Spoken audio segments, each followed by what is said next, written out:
పరిశుద్ధ నామానికి మహామహిమ ఘనత ప్రభావములు కలుగునుగాక. ఆమెన్. క్రీస్తు యేసునందున్నటువంటి మా ప్రియులందరికీ కూడా మన ప్రభువును రక్షకుడునైన యేసుక్రీస్తు ప్రశస్త నామములో హృదయపూర్వక వందన శుభములు తెలియపరుస్తున్నాం. క్రీస్తు యేసునందున్నటువంటి దేవుని పిల్లలారా, దేవుని మహాకృపలో మీరంతా కూడా బాగున్నారని తలంచుచూ ఉన్నాం. మీ కొరకు మానదిన ప్రార్థనలో ప్రార్థిస్తూ మీరు బలపరచబడాలి, స్థిరపరచబడాలి, దేవునిలో మీ కుటుంబాలు ఎదగాలి, దేవునిలో మీ కుటుంబాలు వృద్ధి చెందాలని మానదిన ప్రార్థనలో మీ కొరకు ప్రార్థన చేస్తూ ఉన్నాం. ప్రతిదినం వలె ఈ దినం కూడా మీ మధ్యలో నిలబడి దేవుని యొక్క వాక్యాన్ని అందించడానికి, దేవుని మాటల చేత మిమ్మల్ని బలపరుస్తూ మమ్మల్ని కూడా మేము బలపరచుకోవటానికి, సార్వత్రిక సంఘాలకి దేవుని యొక్క వాక్యాన్ని అందించడానికి రక్షకుడు యేసునాథుడు అయినటువంటి మహా గొప్ప దేవుడు ప్రాముఖ్యంగా మా పరిచర్యలకు ఇచ్చినటువంటి శ్రేష్టమైన అవకాశాన్ని బట్టి సమస్త మహిమ దేవునికి ఆరోపిస్తూ ఉన్నాం.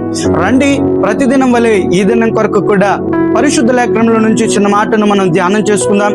కీర్తనల గ్రంథం 29వ అధ్యాయం, భక్తుడైన దావీదు రాసినటువంటి కీర్తన 29వ అధ్యాయం 11వ వచనాన్ని చదువుకుందాం.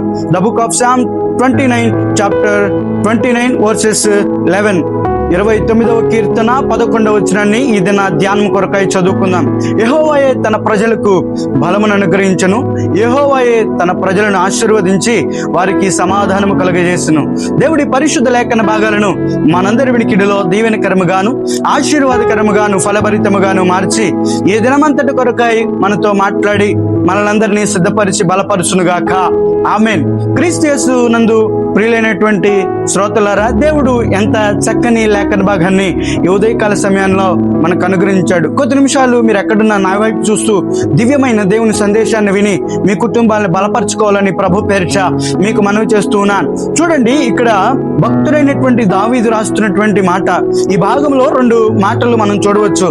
యెహోవాయే తన ప్రజలకు బలమును అనుగ్రహించును, యెహోవాయే తన ప్రజలను ఆశీర్వదించి వారికి సమాధానము కలగజేయును. అబ్బా, ఎంత చక్కని మాటని ఉదయకాల సమయంలో దేవుడు మనకి ఇస్తున్నాడు. చూడండి ప్రియమైనటువంటి సహోదరి సహోదరులారా, ఈ లోకంలో మనం ఎన్నో బలాలు చూసుకుంటాం, లేదంటే మనకున్నటువంటి బలాన్ని బట్టి మనం అతిశయిస్తూ ఉంటాం కొన్నిసార్లు. అయితే దేవుడు అంటున్నాడు, నేను గుర్రముల బలమును బట్టి కాదు, వాటి యొక్క అతిశయమును బట్టి కాదు, కానీ యెహోవానే తన ప్రజలను పరిపాలిస్తూ ఉంటాడు అని కీర్తనకారుడు సెలవిస్తూ ఉంటాడు. అయితే గుర్రముల బలం చూసి ఆయన ఆనందించేటువంటి వాడు కాదు. తన ప్రజలకు ఆయన బలమును అనుగ్రహించి ఆయన గొర్రెలను ఆయన మేపేటువంటి గొప్ప దేవుడు. ఆయన అంటున్నాడు, నేను ఈ లోకానికి రావడానికి గల కారణం ఏంటంటే నా గొర్రెలకు సమృద్ధి జీవాన్ని ఇవ్వటానికి, అంటే నిన్ను నన్ను బలపరచడానికి, నిన్ను నన్ను పక్వపరచడానికి, నిన్ను నన్ను సిద్ధపరచడానికి దేవుడు ఈ లోకానికి వచ్చి ఉన్నాడు. ప్రియమైనటువంటి సహోదరి సహోదరులారా, బలపరచుట అనేటువంటి ఈ విషయాన్ని మనం చూసినప్పుడు చాలా మంది మనం అనుకుంటాం బాహ్యమైనటువంటి బలం గురించి, ఈ లోక సంబంధితమైనటువంటి బలం గురించి ఆలోచిస్తూ ఉంటాం. అయితే ఇక్కడ బలము గురించి దావీదు మాట్లాడినప్పుడు 2 రకాల బలమును గురించి మాట్లాడాడు. ఓ మనిషి జీవితంలో ఆధ్యాత్మికమైనటువంటి బలము ఉండాలి, రెండవది బాహ్యమైనటువంటి బలము కూడా ఉండాలి. ఈ రెండిట్లో ఏ బలము తక్కువైనా మనిషి నశించిపోతాడు, కృషించిపోతాడు, మానవుడు తన జీవితం మీదే విరక్తి చెందేటువంటి పరిస్థితి వస్తుంది.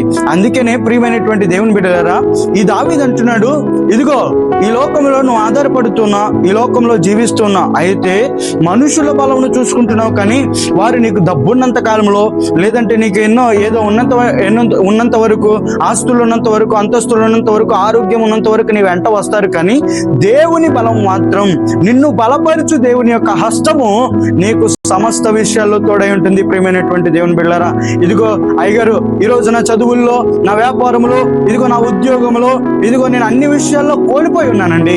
ఇదిగో నా జీవితంలో విజయం అంటే ఏంటో తెలీదు, బలం అంటే ఏంటో తెలీదు, ఒక నిస్సహాయ స్థితిలో నేనున్నాను, నిస్సత్వమైనటువంటి పరిస్థితిలో నేనున్నాను. అయితే నన్ను ఆదరించు వారు ఎవరని అనుకుంటూ ఉంటే నా దేవుడు సెలవిస్తున్నాడు ఈ ఉదయకాల సమయంలో, నిన్ను బలపరచు వాడను నేనే. ప్రియమైనటువంటి దేవుని బిడ్డలారా, అందుకనే పౌలు అపోస్తలుడు అంటాడు ఈ ఉదయకాల సమయంలో దేవుని వాక్యం వింటున్నటువంటి నీకు ఒక మాట చెప్తున్నాను. పౌలు అపోస్తలుడు అంటాడు, నా బలహీనతలో నీ బలమే కదయ్యా నన్ను బలపరుస్తుంది ఉంటుంది అంటాడు. ఇదిగో మనిషి జీవితంలో ఎప్పుడైతే బలం ఉంటుందో, మనిషి జీవితంలో ఎప్పుడైతే ఆ మనిషి బలాన్ని పొందుకుంటాడో, దేవుని బలం ఒక మనిషిని బలపరుస్తుందో, దేవుని శక్తి ఒక మనిషికి శక్తినిస్తుందో, దేవుని యొక్క ఆశ్రయం ఒక మనిషికి ఆశ్రయ దుర్గంగా ఉండి మనిషిని నడిపిస్తుందో, అప్పుడు ఆ సమస్య విషయంలో కూడా ఓ మనిషి బలపరచబడతాడు. ఈరోజు ప్రియమైనటువంటి దేవుని బిడ్డలారా, కుటుంబంలో బలం లేక, కుటుంబంలో ఎలా నడిపించుకోవాలో తెలియక, కుటుంబంలో చిన్నాభిన్నం చేసుకునేటువంటి పరిస్థితుల్లో చాలా మంది ఉంటూ ఉన్నారు. గల కారణం ఏంటయ్యా అంటే వారి జీవితంలో దేవుడు ఇచ్చేటువంటి బలము లేదు, వారి జీవితంలో దేవుని హస్తము లేదు. కానీ దేవుడు అంటున్నాడు, యెహోవా తన ప్రజలకు బలమును అనుగ్రహించి వారు నడిపిస్తాడు. కాబట్టి ప్రియమైనటువంటి దేవుని బిడ్డలారా, వాగ్దానాన్ని చేత పట్టుకొనండి. వాగ్దానాన్ని చేయబోని ప్రభువా, మా కుటుంబ జీవితంలో మాకు బలం దయచేయండి, మా ఆధ్యాత్మిక జీవితంలో మాకు బలము దయచేయండి, మా ఆత్మీయ జీవితంలో మాకు పరిపక్వత దయచేయండి అని నాతో కలిసి ఒక చిన్న ప్రార్థన చేయండి. దేవుడు ఖచ్చితంగా మిమ్మల్ని నడిపిస్తాడు. ప్రార్థన చేసుకుందాం. మీరున్నటువంటి స్థలాల్లో మీరు తలలు ఉంచి కళ్ళు మూసి ప్రార్థన చేయండి. అయ్యా, నాతో మాట్లాడి నన్ను బలపరిచిన విధానాన్ని బట్టి స్తోత్రాలు అంటూ ప్రార్థన చేద్దాం. మిక్కిలి పరిశుద్ధుడానికి వందనాలైనా, ఇదిగో నీ వాగ్దానం వినని ప్రియులందరినీ మీరు దీవించండి. నిండు మనసుతో ప్రభువా నేను వారిని దీవిస్తున్నాను, ఆశీర్వదిస్తున్నాను. నీ బలము, నీ శక్తి, నీ సామర్థ్యము ప్రభా ప్రతి బిడ్డలు మీరు నింపండి. ఈరోజు వివాహ వార్షికోత్సవాలు, పుట్టినరోజులు నైనా జరుపుకుంటున్న బిడ్డలతో మీరు తోడయండి. అయ్యా, ఇదిగో డ్రగ్స్కు అలవాటైన మా సహోదరులు మీరు జ్ఞాపకం చేసుకోండి. వారి డ్రగ్స్ నుంచి మీరు విడిపించండి, వారికి నీ సహాయమును దయచేయండి. అయ్యా, ఈ వాగ్దాన సందేశం విన్న నా ప్రియులందరినీ నీ చేతులకు అప్పగిస్తున్నాను. నీ సహాయం దయచేసి ఈ దిన దీవెన ఆశీర్వాదంతో మమ్మల్ని అందరినీ మీరు నింపమని యేసు దివ్యనామాన ప్రార్థిస్తున్నాం తండ్రి. Amen, amen. ఈరోజు వస్తున్నటువంటి ఈ అనుదిన సందేశాలు మీకు దీవెనకరంగా ఉన్నట్లయితే మా ఈ ఛానల్ని సబ్స్క్రైబ్ చేసుకొని అనేకులకు షేర్ చేయండి. తద్వారా మా పరిచర్యలకు మేలు, మీకు దీవెన ఆశీర్వాదం కలుగుతుందని దేవుని దీన సేవకునిగా మీకు తెలియపరుస్తున్నాను. May God bless you all. May God bless our India. Amen, amen, amen.